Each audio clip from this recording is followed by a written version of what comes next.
Appreciate everybody coming. I want to go over a couple things. You should see on the controls of this thing, there's a question and answer in a chat box. I've got them open. I'll try not to get too distracted from them as we go. Got a lot of information to cover, but I will try to get back to questions. We'll try to leave some time at the end for questions, and I'll try to get back to those. If you have some questions during this thing or having any trouble with it, you can certainly let us know through one of those two sources. Like I said, I'll try to leave a little question at the end. If you don't get your questions answered, feel free to email me. My email will be up here at the end of this thing. It's tmilligan@plateauvildlife.com.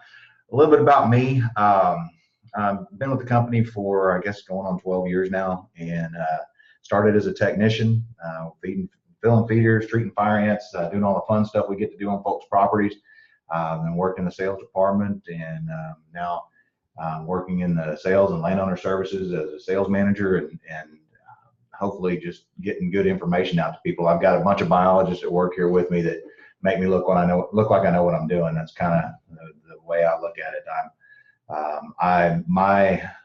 My experiences are what play into most of this. Most of the stories I'll talk about and the things that we'll discuss in here are a lot of experiences for myself and experiences I've had with other clients of ours, landowners that we work with all over Texas.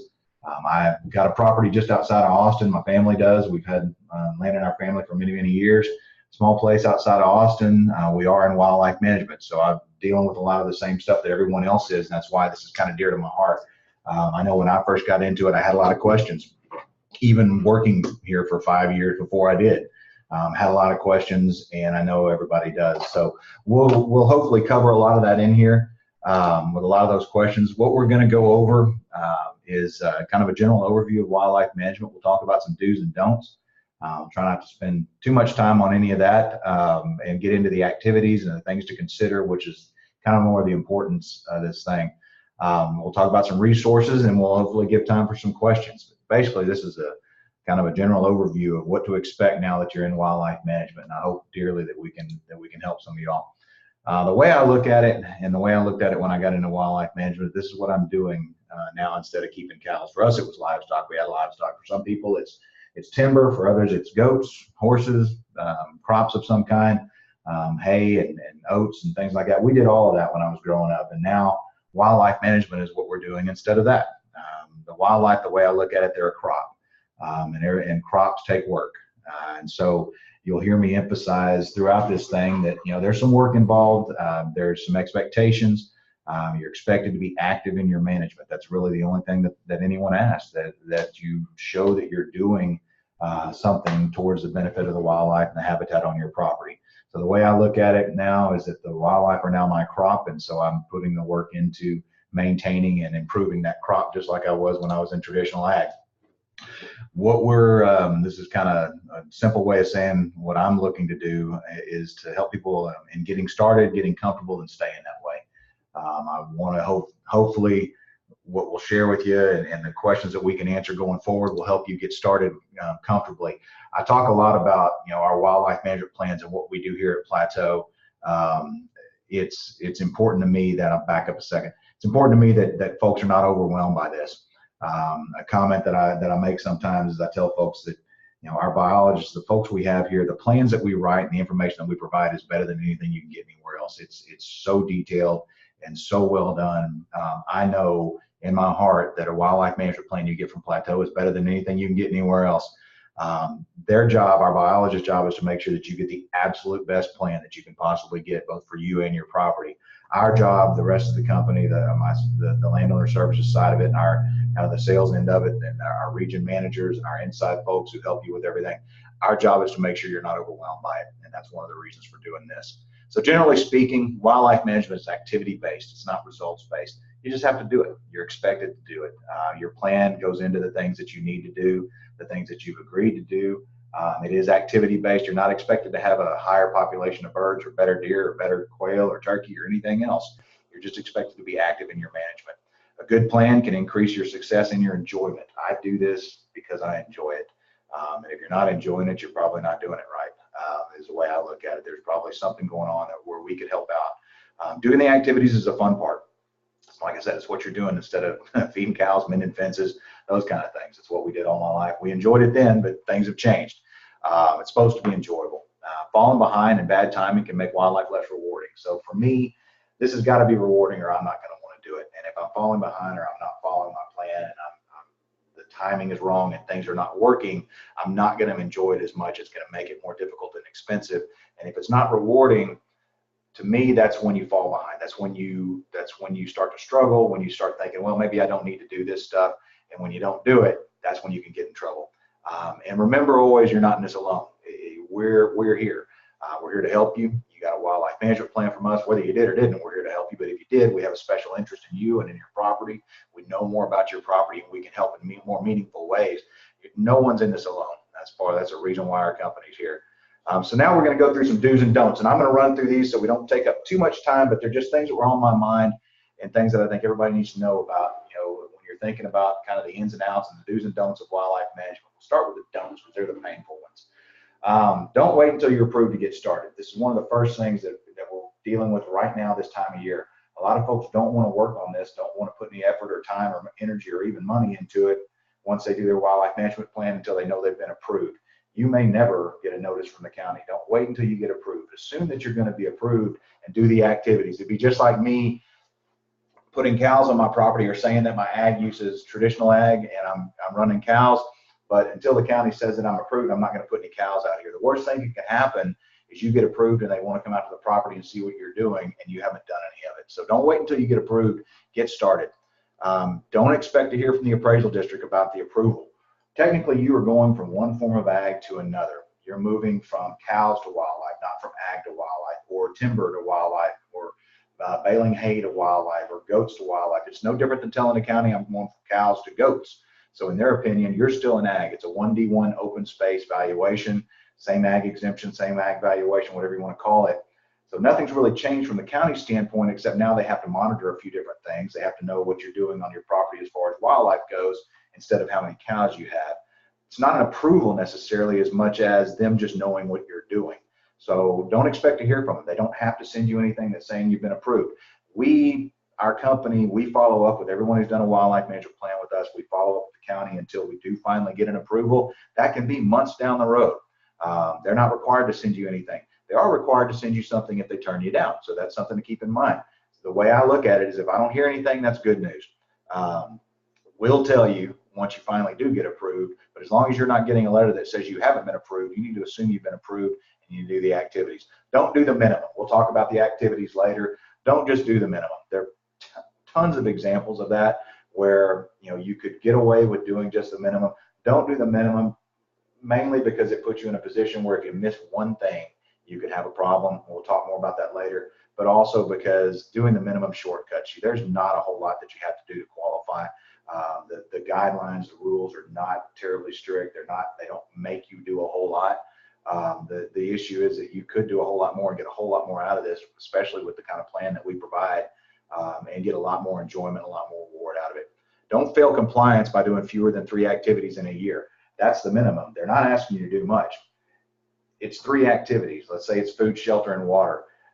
Don't fail compliance by only doing, by only doing 2. That's no different than the counties than saying I'm supposed to have 20 cows on my property. I've only got 10. So don't fail compliance simply by not doing enough activities. Stay on top of your stuff. There's ways to do that we'll talk about, and know where you're at. Don't think that you have to do everything in your plan. So one of the things we're well known for is providing a very detailed, a lot of different activities in your plan. And I stress it with my biologist all the time here. Please don't just give these folks the minimum activities, and we will never do that. But we always stretch it. We try to provide even if it's stuff that you may not necessarily be all that interested in doing. If it's good for your property and it makes sense, we'll try to provide recommendations on that. To me, some people look at that and they think, well, I've got this big elaborate plan. Now I have to do everything in there. So my plan has 7 or 8 or different 7 activities that I'm doing, and maybe 2 or 3 different kinds in each one of those categories. I don't have to do all that. I just have to be doing at least 3. But it provides me with the ability to look at that plan and use it as a tool for me, not just as a compliance tool. So don't think that you have to do everything. Don't be concerned about having a well done and very drawn out plan that provides you a lot of good recommendations. Don't think that you can only do what is in your plan. So your plan will have your recommendations in it, but there may be some things that you can do on your property that make good sense that may not be in your plan. That's an opportunity for you to call us and go, you know what, I'm thinking about doing this. It's not my plan, but is it a qualifying activity? When we do our seminars at different times a year, we always get people that are coming in, and that's one of the questions they have is, what are the activities I can do that may not be in my plan, or I'm thinking about doing this. Is that okay? So a lot of times, 9 times out of 10, it's going to be okay. If you're looking at it and it's something that's good for wildlife, it's probably going to be a good activity, but it's something worth asking about to make sure that you're not going down the wrong track. Don't hesitate to ask for help. There we go with that one. This will be kind of a recurring theme. Don't hesitate to ask for help. That's why we're here. Have fun. I wouldn't do this if it wasn't enjoyable. I do it with my kids. I do it, I have friends out at the place. Have fun with it. If you're not having fun, if you're not enjoying it, like I said, you're probably doing something wrong. Call me, call us. Let's figure out what's going on. It should be enjoyable. You should be getting some enjoyment out of your wildlife management. Get started early. Don't wait. We talked about don't wait till you're approved, but get started early. The earlier in the year you get started, the less stress there is. Right now, during the summer, we're doing a lot of wildlife management plans for folks who they don't need to file anything until next year. The deadline's not until April 20th of next year. But they're getting their plans now. They're getting started throughout the end of this year. So by January 1, when the county starts looking at them, they've already gotten started. There's no stress. There's no anxiety. They get to start at their own pace, and they get to enjoy this and have fun with it and not feel like they're under the gun. So do get started early. Do more than is required. Kind of redundant, but we're going to keep talking about this. Do a little more than is required. I'll give some examples of that later. But when you look at your plan, you look at the minimum requirements, do more than is required. Do get organized and prepared with your plan. So check your plan out, review it, ask for help with it. Ask your salesman, your region manager here, one of the guys that helped you with that plan, or your biologist. Ask us to go over it with you. Call us and say, hey, can I sit down? Can I talk to y'all about this plan? I want to know that I'm doing what I need to do. Call Cameron.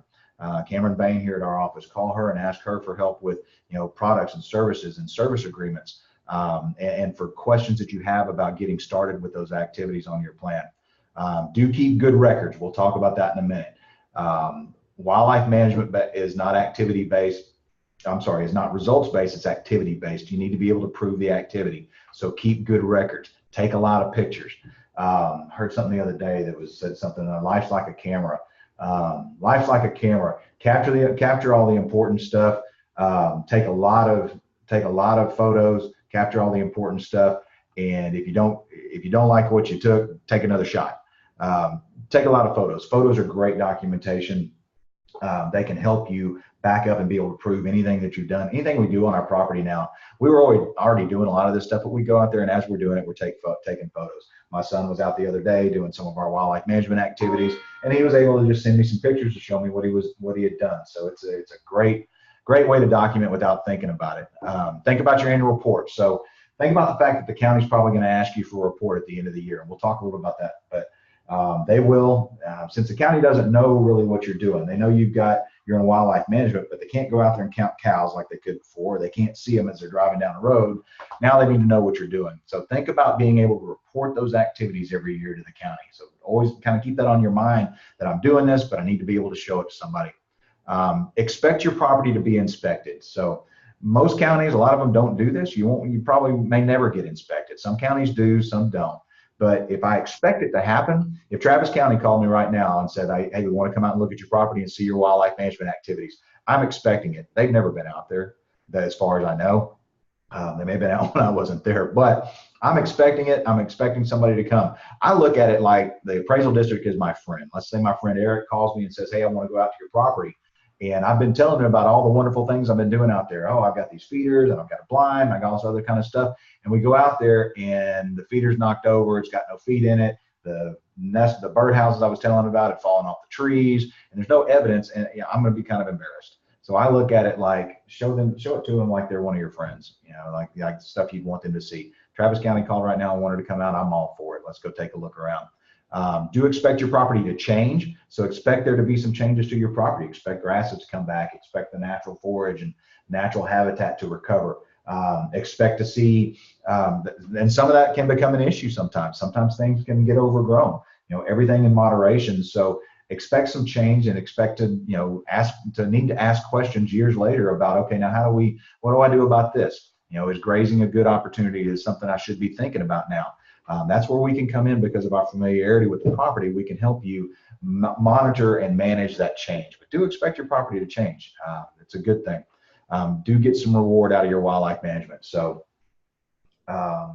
get something out of this, whether it's enjoyment of just watching the animals on your property, whether it's enjoyment of look at your property differently and see the habitat recover and see what's going on out there. Whatever your goal is, make sure that that's part of your plan, is that you get some enjoyment out of this thing. So, and that for me is certain areas of my property. I've set, kind of individual goals of, I want to see these places recover. I want to see certain animals that I hadn't seen before, if possible. And when I do see them, that's reward, that's enjoyment, that's exciting. Saw a turkey on our place for the first time ever in my life. Saw a turkey on the front end of our place. I'd never seen one out there. And that was enough reward for me to keep wanting to do this. So do get some reward out of it and make it easier on yourself. Don't struggle with this stuff. Ask for help if you need it.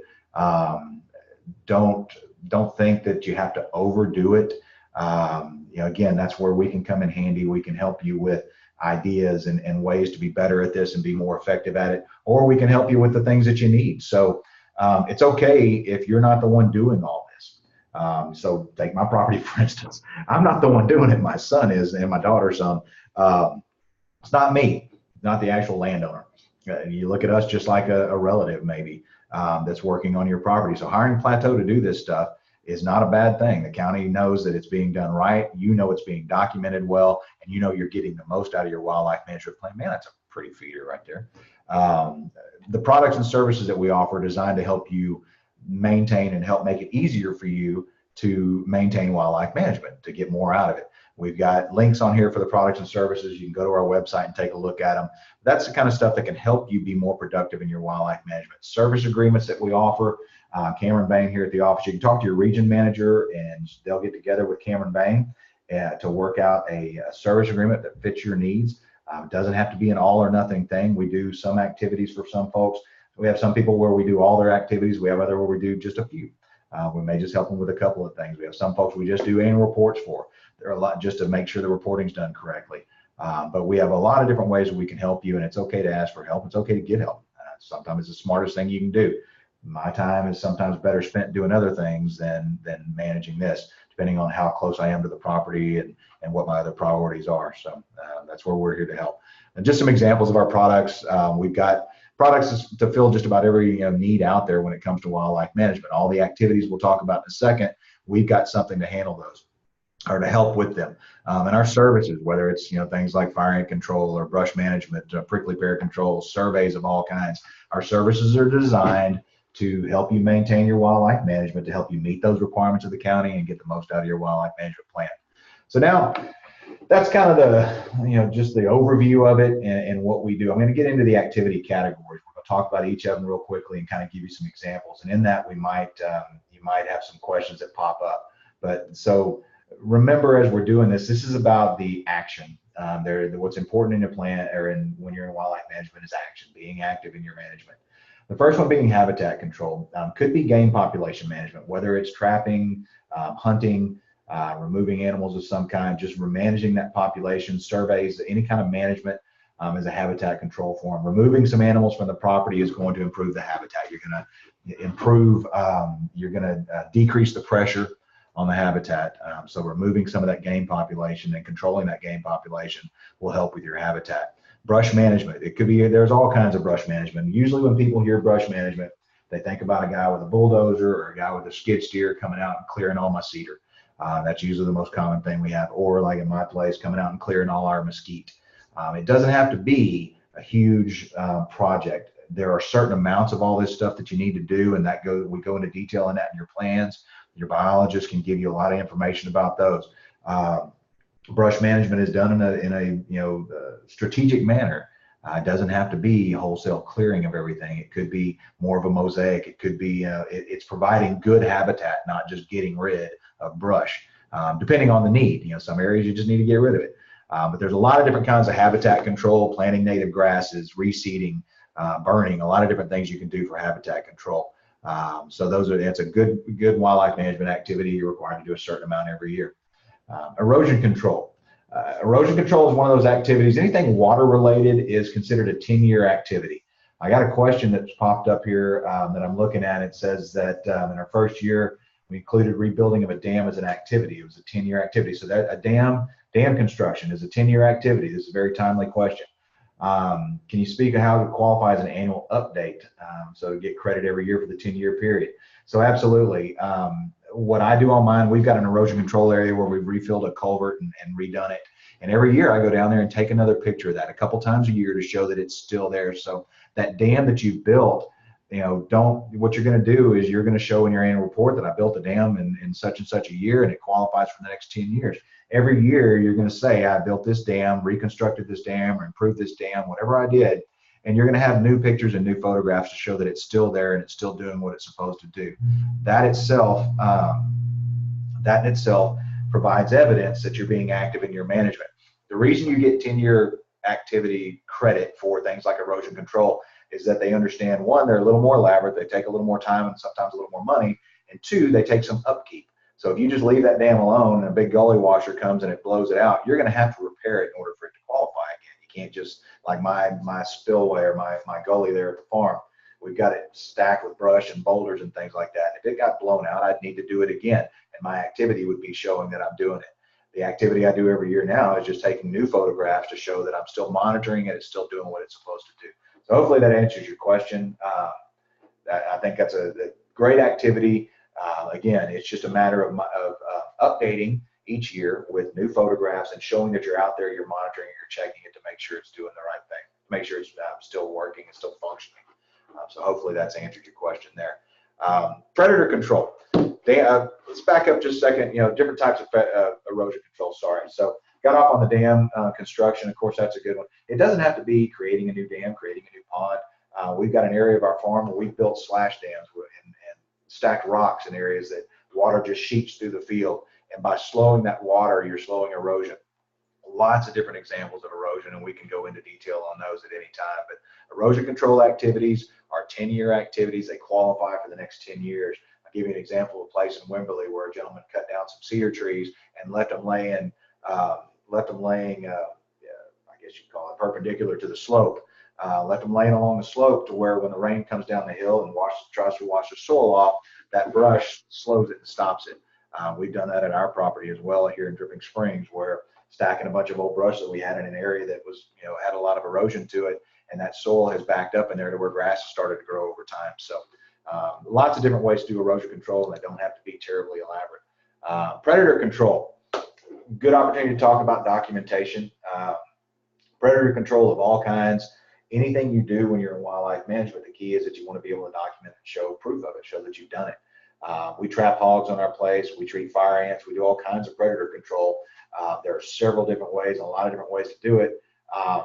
If I didn't document that I did it, so we trapped a bunch of hogs and hauled them off, if I didn't document that I did it, there'd be no way to prove it to the county. There's no way that they have any idea. So we take some photographs, we talk to different people about what we've done, of ways to document it.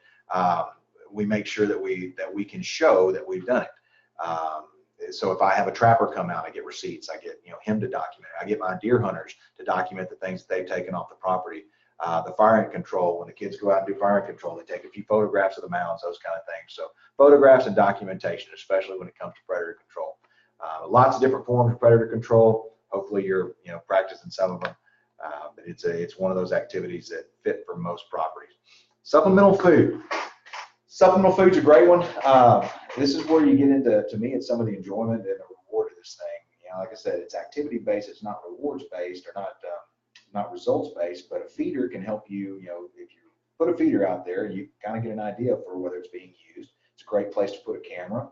Great place to monitor. Whether you're seeing the animals you want to see on your property, what's used in your feeder. So that's always fun.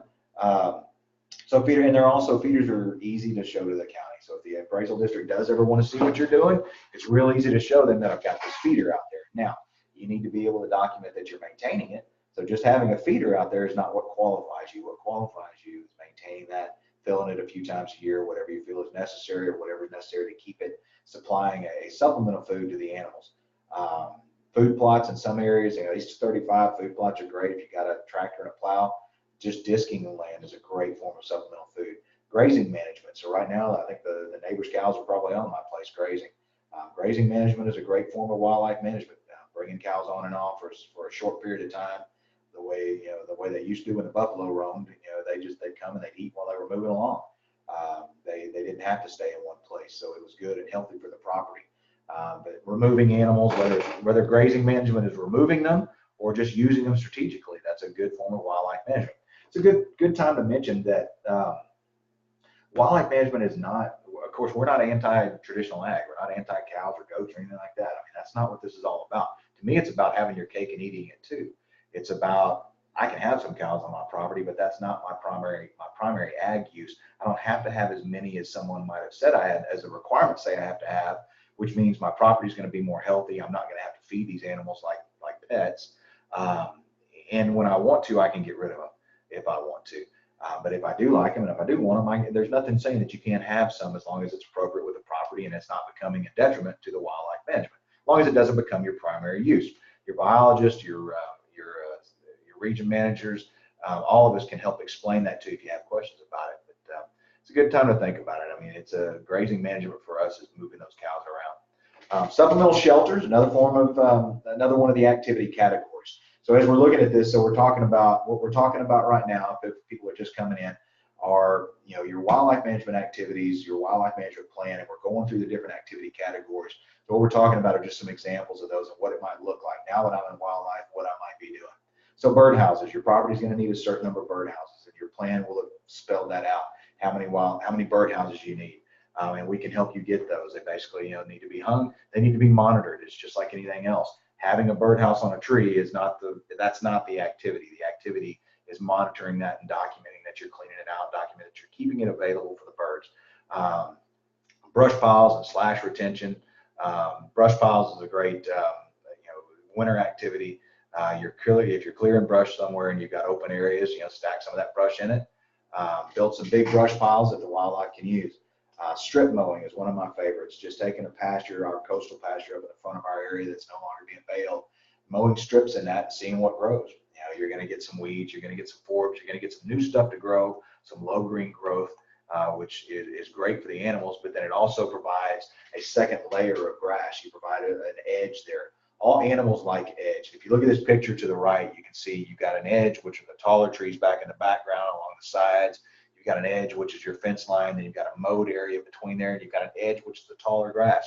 The animals, I can guarantee, if there's quail in this property, they're hanging out around that back corner back there by what looks like a telephone pole, because they've got everything they need right there in that little area. They got some trees, they got some tall grass, they got some open ground next to them. Animals like edge. So anything you can do to create more edge, which is what strip mowing does, is a great activity for your property. And that's just, that's a supplemental shelter activity. Supplemental water. Okay, I'm in wildlife management. What am I doing? Supplemental water is a great activity. If you've got your own current livestock troughs or whatever that were out there, modifying those some way so small animals and birds can utilize them easier. Building ramps in and out of them is a great way to do it. Using some chicken wire, stacking some brush, stacking some rocks. Built some really neat ones at a couple places that had big concrete troughs. Just built ramps with rocks in and out of those. As long as the wildlife, you do that so this little small wildlife can get in them, and then they can also get out of them. Document that you're doing it. Document what you did, that you repaired it. Could be something like this water system that we provide here. It's one of our water tables. It's got a 305-gallon tank. Goes out into a little flow-controlled dog pen. Very little evaporation and down on the ground for the wildlife to use it. You can put a fence around it if you want to keep larger wildlife out of it, but there's a lot of different ways to do that. Collects water from the rain, and you don't have to do anything with it. Your activity every year is going out, taking a few photographs and showing that you've done the activity. Those kind of things are great activities. And water-related activities, they call them 10-year activities, but basically they're good as long as you're monitoring them, as long as they're working. As long as that little thing's providing water, as long as your trough is working, it's going to qualify as an activity. But of course, I don't want to, this may be the first picture we took when we first put it out there. In fact, I think it was, because I remember testing this and running water down the drain to make sure it's working and funneling right. You don't want to send the county the same picture every year. You want to go out there and take new photographs, document that the thing's working, clean it out. If you have to make some repairs to your pond or to your well or to your trough or to this thing, you document that you've done those, and that's your activity. So those are some examples of ways to document that. Now, the last one I think is census counts. Of course, census activities, again, activity-based, not results-based, but census activities can tell you how it's working. We've got properties that we've been doing bird surveys on for 10 years, and you see beginning having 30 or 40 different species of birds, and over the years getting up closer to 90 species. Basically, nobody doing anything but just letting the habitat do what it's supposed to do, and doing their wildlife management activities and bringing in more species because there's better habitat. That's an extreme example, but seeing turkey on my place. If I wasn't out there sitting in a blind doing a survey that day, I would have never seen that turkey. I would have never seen the bobcat that was out there. He, certainly not going to peek his head out while I'm out there walking around. But I was doing a survey, sitting in a blind, taking notes of what I saw. And that's a fascinating way to see and keep documents. So you do these surveys. You can hire someone like us to do them. We do bird surveys, deer surveys, all different kinds. We do quail counts. We do camera surveys. We can set up camera surveys for you, which gives you some background and gives you you can start off giving a baseline, or they can also be used as, kind of each year to show you what improvements are happening, what's going on in your property, what you're seeing, what you're not. Had a landowner one time who was concerned that, he had turkey on his property and hadn't seen them in a while. And, for a couple of years, did a camera survey and found out that he had a bunch of coyotes on his property. They wouldn't have known that. They weren't making a bunch of noise. They were just coming through, and they were running the turkey decided to go somewhere else. Had another one time who was concerned that he wasn't seeing many little fawns or many deer on his property. And we did a camera survey and found out that his horses and his dogs were the ones spending most of the time at the feeder, and rather than, having it available for the deer. So, that's, and he didn't realize his dogs were even going down to that part of the property, but on the camera every day they were down there. So census counts can show you a lot about your property, and they're one of the better things you can do. So getting towards I'm going to try to get through the rest of this, and we're going to go over some considerations and some things to think about. Those are all the wildlife management activities. I see some questions on here. I'm sorry. I'm going to get to those at the end. I'll work through these questions, but I want to make sure I get through this presentation for everyone. So some considerations, things to consider. The tools of wildlife management, things that you can use to help you. Timing, action, which we just talked about, and assistance, whether you need it or not, and what's available. So we get into the tools. Lots of different tools that we use for documenting our wildlife management. Of course, there's tools for implementing it, which could be cows, could be plows, could be fire, could be, lots of different types of tools that you can use for actually implementing your wildlife. Here I'm talking about the tools for record keeping. So we're getting into kind of the record keeping part of this thing. What are the tools we use, and what are the tools that are helpful for keeping good records? Again, remember, records are very important. Having records of what you did can stop everything in its track when someone thinks that maybe you didn't do it.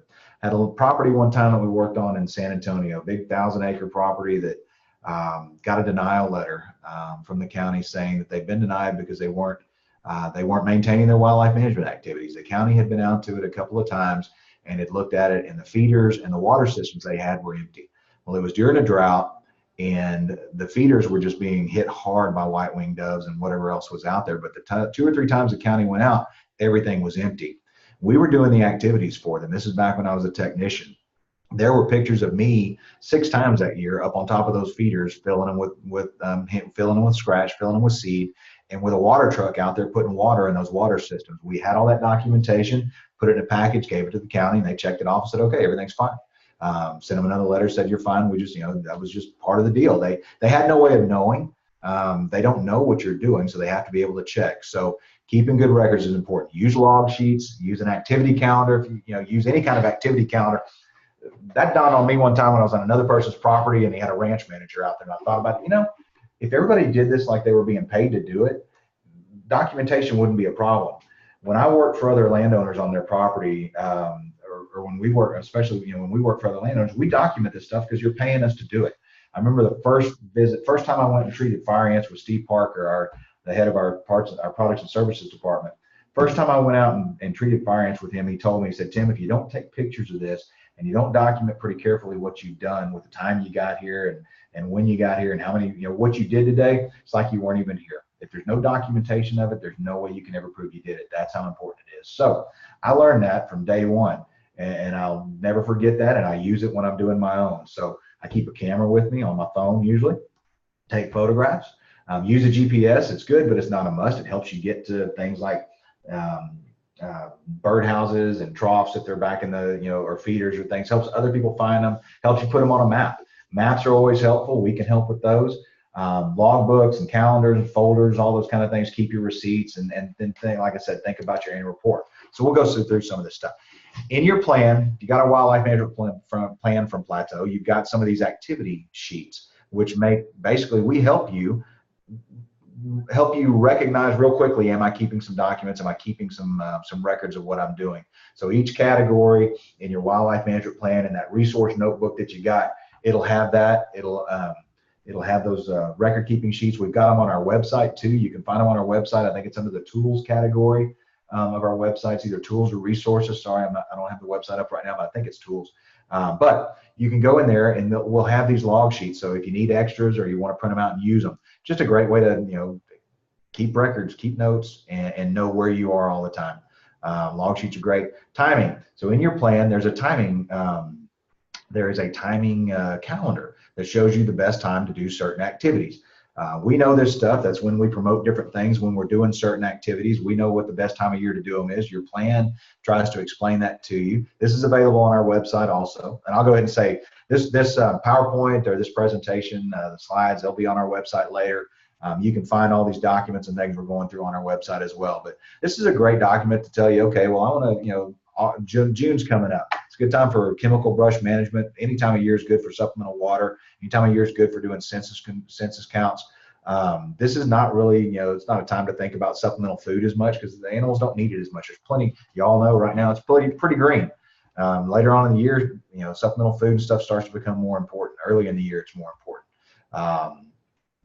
So just, it's a good tool to use, and it's available on the website. You can get to it anywhere you want to, anytime you want to, or just, of course, refer to your plan or call any of us.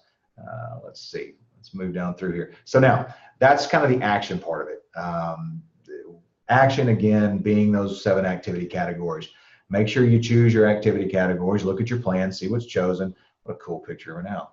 Got a little distracted, sorry. Be active in your management. Check up yourself, and make sure that you're being active in your management. Make sure that you're doing those things.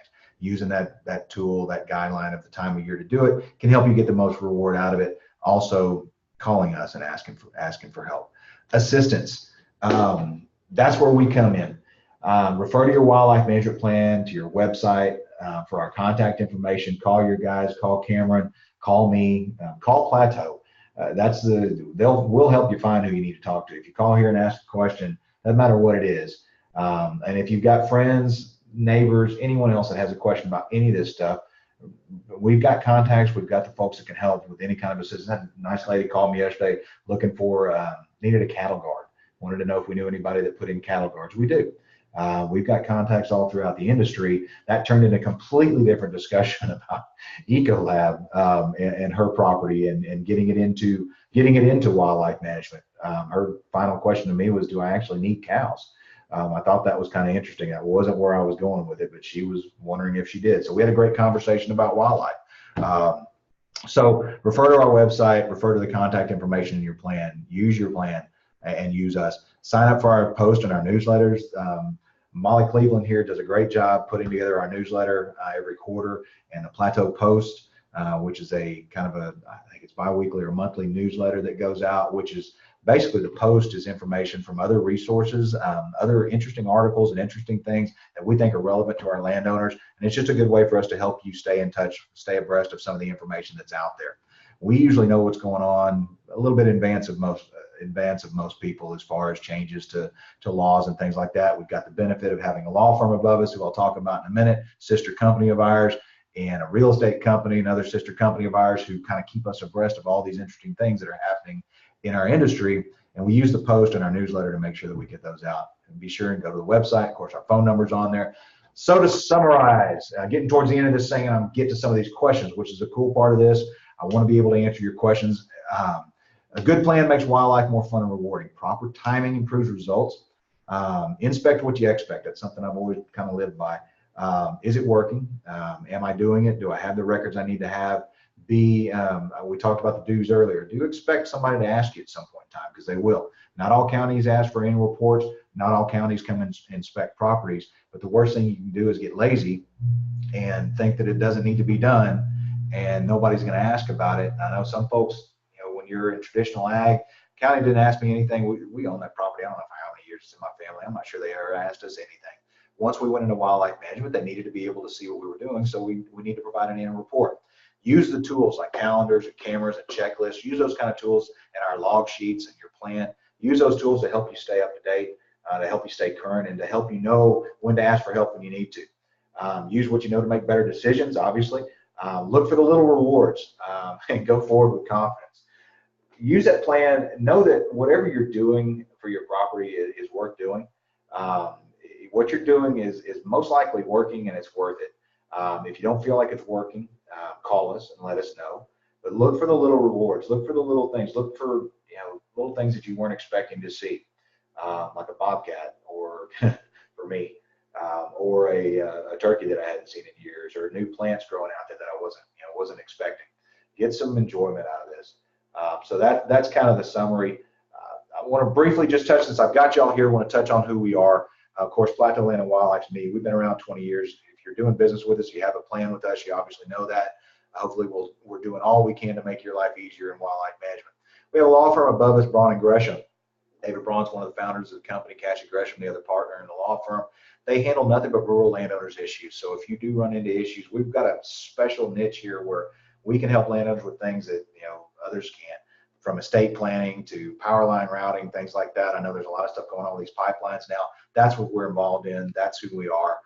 We have folks that can help with those kind of things. Plateau Land Group's our real estate arm. They're a farm and ranch brokerage, selling land all over in certain parts of Texas. You can go to their website and check it out. Then Plateau Exchange, which is a 1031 exchange, which I won't go too far into, but it's to help people that want to move one property and put the money into another. But we have this family of companies that is designed to help landowners with all kinds of issues that landowners face. We are, of course, Plateau Land and Wildlife. There's my information on here. My email address is on there. The General Plateau Wildlife. If you have general questions that you just want to ask of us, or if you want to inquire about getting a wildlife management plan, or any questions about your plan, you can post them on there. You can ask me a question through my email. I think that's the last slide. I just want questions. I'm going to leave that up there. I'm going to leave that slide with the information on there. I know I blew through a lot of that information. I don't want to back up because I don't know what's necessarily important to all of y'all. But really the gist of this is you're in wildlife now. What do you need to be doing? We went through the activities. Hopefully, most of you are aware of that kind of stuff. You're pretty solid in this. But I want to make sure, I want to go back and answer some of these questions. I want to let you know that I'm available to answer any questions that you might have. I want to thank again the number of people that came to this thing. It tells me that we're doing the right thing by getting this information out. It's one of our primary missions of this company, is getting good information to folks.